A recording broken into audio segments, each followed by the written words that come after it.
Muy buenos días, soy Gustavo Parra Linares, estudiante de la Universidad de Yacambú.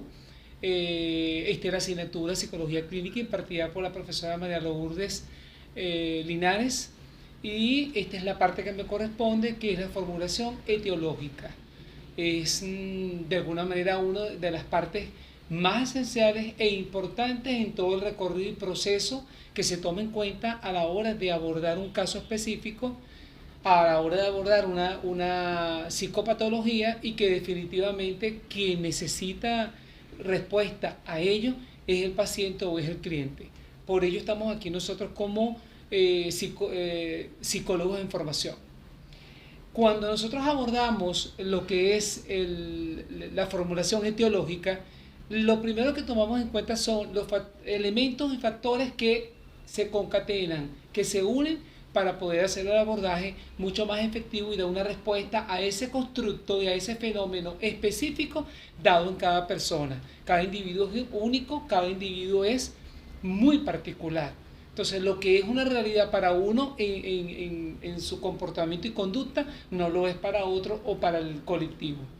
Entonces, nos iniciamos en lo que es la formulación etiológica, tomando en cuenta aspectos elementos como biológico, el aspecto psicólogo, que es inherente al psicólogo, en este caso a nosotros como psicólogos en formación, y el aspecto social, que es mi relación con el otro. Y lo biológico es lo genético, que te determina, que es una réplica a través del tiempo y que va de generación en generación. Es adquirido a través de los genes, y ese comportamiento y esa conducta se repite a través del tiempo. Cuando hablamos de la parte biológica, hay factores, ¿verdad?, que son predisponentes, factores precipitantes y factores perpetuantes. Los predisponentes son aquellos que te predisponen, que ya viene biológicamente en ti como herencia y que te predispone a. Los factores precipitantes son aquellos que se surge un evento en particular, suben los picos altísimos y es lo que origina y se perpetúa en el tiempo y origina ciertos comportamientos y ciertas conductas que pueden tornarse psicopatológicos. Vamos entonces con el aspecto biológico en relación al caso de Pablo, que es un caso muy particular donde hay elementos que observo que faltan y que es un caso simulado, y que basado en ese caso simulado hicimos toda esta deducción de cómo abordarlo y cómo dar respuesta a su necesidad, porque no es la nuestra, es la de, en este caso, la de Pablo. En el caso de Pablo, en lo biológico, el factor predisponente, hay un cansancio constante y no sabemos si pudiera ser producto de un cansancio de réplica, porque en otros momentos, en otras vidas de otras generaciones se ha tornado lo mismo y se ha repetido lo mismo y es una réplica. Y por supuesto, este cansancio origina en Pablo un cansancio constante y un retraso en el rendimiento y eficacia en cuanto a dar respuesta a su rol que cumple dentro de la organización, que es el aspecto de la organización como tal, en la cual trabaja. En cuanto al asunto precipitante, ¿verdad? En cuanto a lo biológico, se va reforzando en Pablo el hecho de no querer estar en la organización, no pertenecer a la misma, y se da un proceso de ansiedad en querer establecer una organización como tal, una tienda, una microempresa, y ese proceso de ansiedad lo lleva a lo que es el factor perpetuante a tomar una decisión.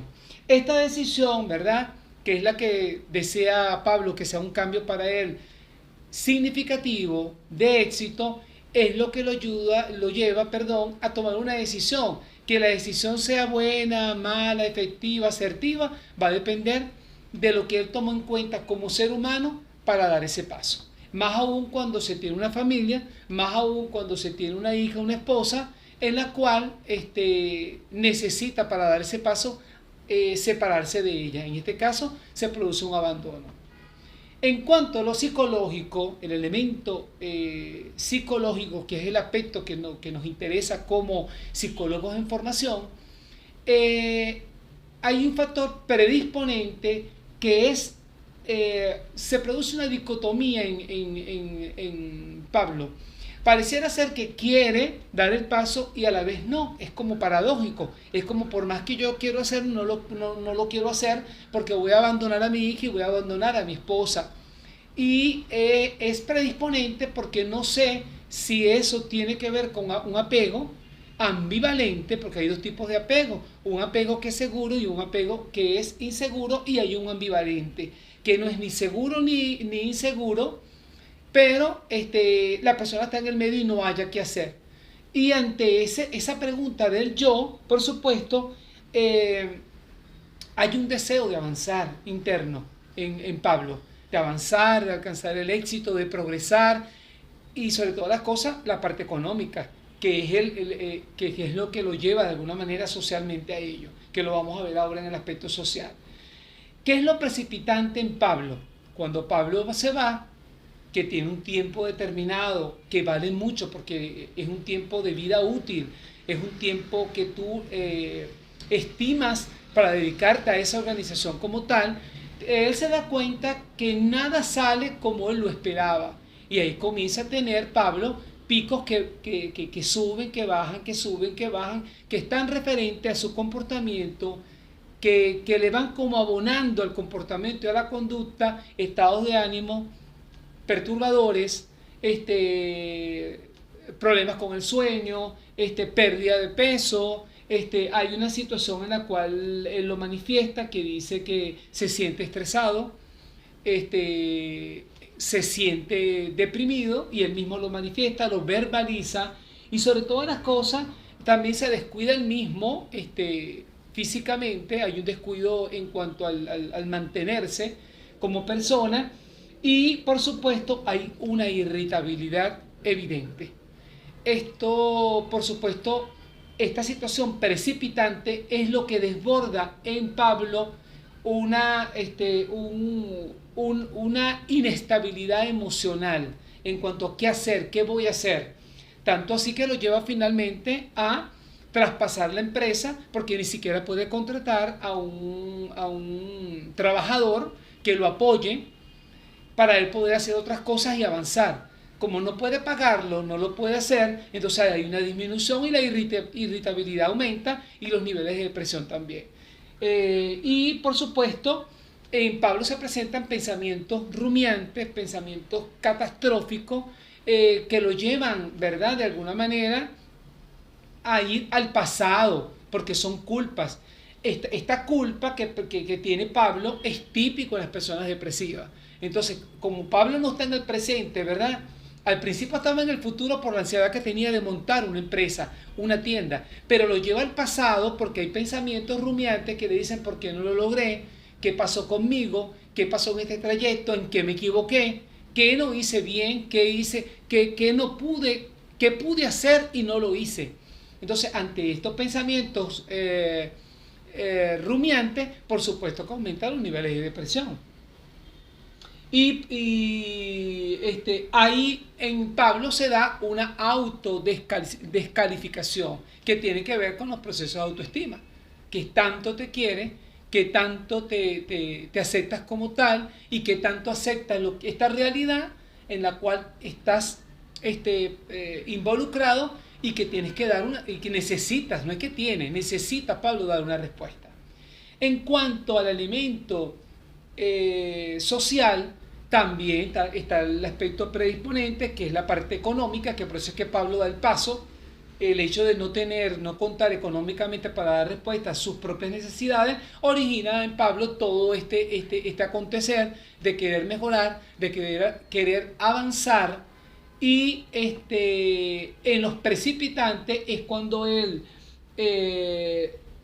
llega un momento que Pablo socialmente se intimida, que es lo que lleva a ser precipitante, porque busca la soledad, se aísla, ya no quiere compartir ni siquiera con su hija, no quiere compartir ni siquiera con su esposa, y mucho menos con el grupo de amigos y parientes y familiares.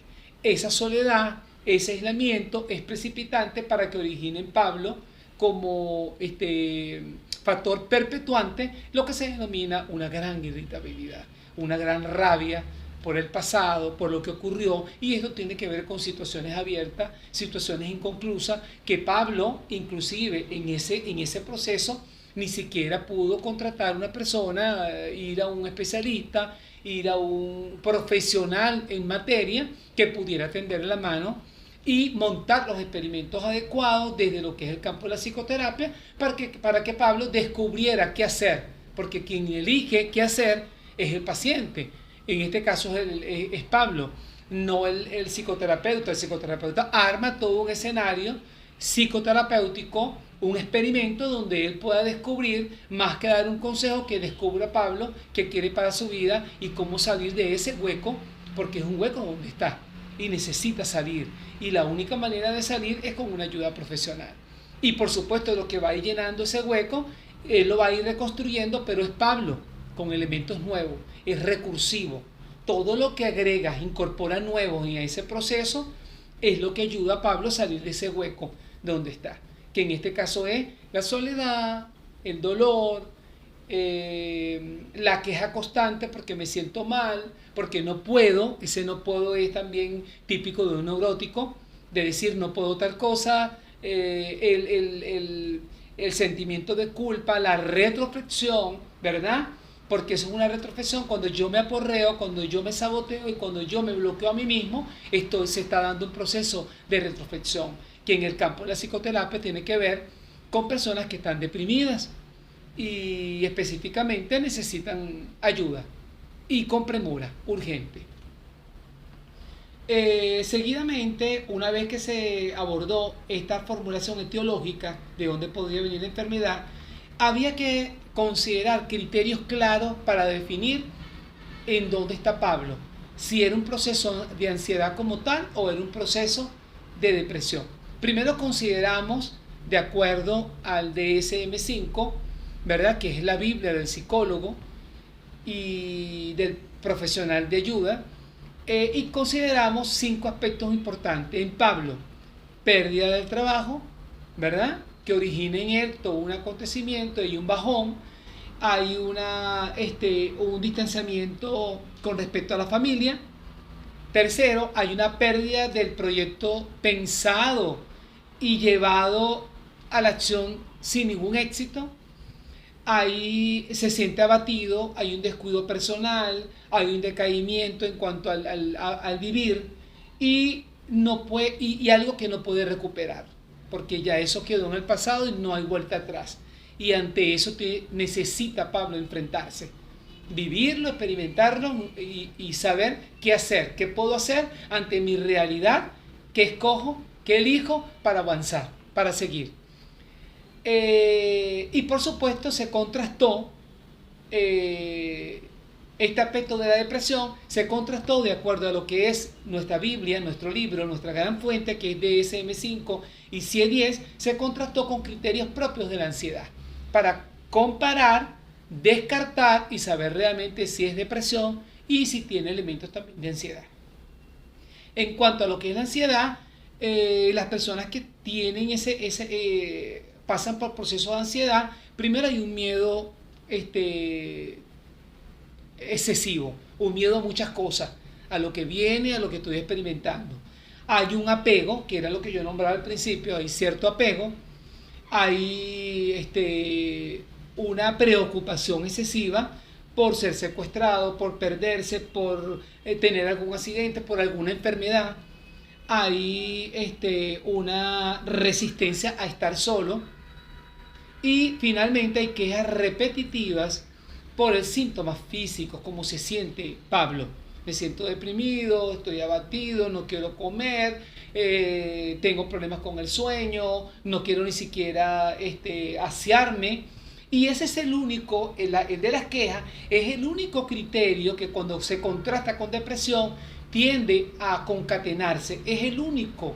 Es decir, que definitivamente el criterio que más, la psicopatología o la situación problemática que tiene Pablo es la depresión.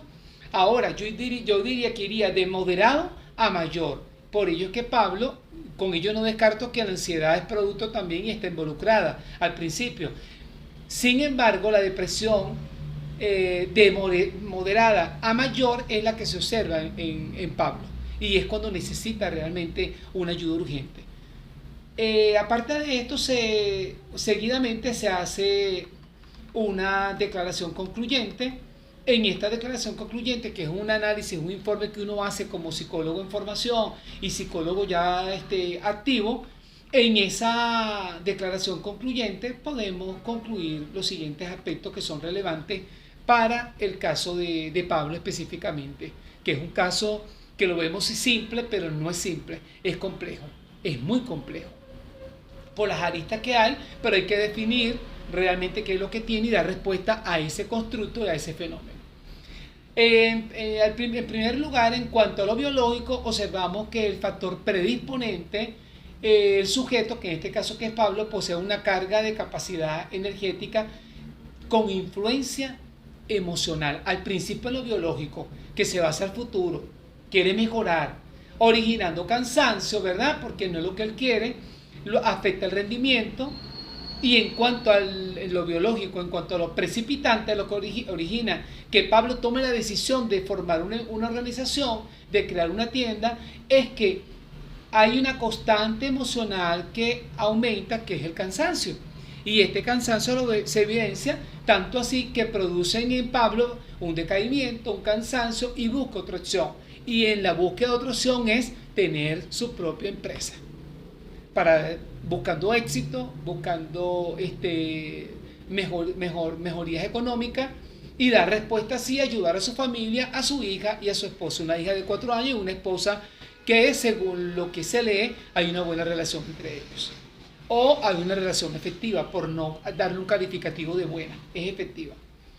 En el segundo aspecto, que es el aspecto psicológico inherente a lo que nosotros abordamos como psicólogos, se observa que el factor predisponente es que hay un apego hacia la hija y la esposa que le cuesta tomar una decisión. Es un caso ambivalente. En momentos determinados muestra seguridad y en otros momentos muestra inseguridad por lo que está viviendo. El factor precipitante es el fracaso con la empresa. Se viene abajo todas sus expectativas de vida, proyectos de vida, y por supuesto origina en él una crisis existencial. Por ello que aquí es importante tomar en cuenta en los posibles técnicas psicoterapéuticas, tomar en cuenta lo que es el enfoque humanista y tomar en cuenta lo que es el enfoque existencialista, porque de ahí nos va a dar elementos para abordar lo que son las crisis existenciales en el caso de Pablo, que es concreto, que es único. Y el no alcanzar la meta pensada, por supuesto, le produce ansiedad, y el factor perpetuante es que Pablo manifiesta síntomas depresivos, no quiere tener contacto, se aísla, se siente abatido y produce una afectación de la autoestima. Esto se observa en esta declaración concluyente, que es relevante que pacientes como Pablo, que a veces observamos que tiene el recorrido, su proceso es simple, en el caso de Pablo necesita tomar conciencia. Y la única manera de tomar conciencia es que Pablo asista al campo de la psicoterapia. Y se observa también que en el caso de Pablo, psicológicamente hay una toma de conciencia pasiva y necesita tener un recorrido, ¿verdad?, de muchas sesiones, ¿verdad?, que van a ir y van a bajar fluctuantes, donde Pablo se va a conseguir a sí mismo y va a dar respuesta a su propia necesidad. Es importante desde el punto de vista de la psicoterapia, que lo va a abordar ahora una compañera del equipo, que Pablo definitivamente tome conciencia y sea tratado y abordado primero individualmente y luego en familia, porque también, así como afecta a Pablo, el entorno, que en este caso su núcleo familiar, se ve afectado. Este es mi abordaje, mi declaración concluyente, y invito realmente a que estos casos que de alguna manera son complejos porque tienen una base que pulsa para salir, y esos pensamientos rumiantes, si no son tratados a tiempo, por supuesto que van a desencadenar en depresiones mayores, van a desencadenar en neurosis, van a desencadenar en posibles psicopatologías que van en aumento, y que si Pablo no lo aborda ahorita, yo creo que después va a ser tarde, y con ello va a involucrar a la familia, a su hija y a todo aquel que se le acerque. Entonces, en este caso, cierro yo con mi parte, que es declaración concluyente, mi análisis o informe de análisis, y le doy gracias por esta oportunidad, le doy gracias a la profesora y le doy el paso a mi compañera. Buenos días. Gracias.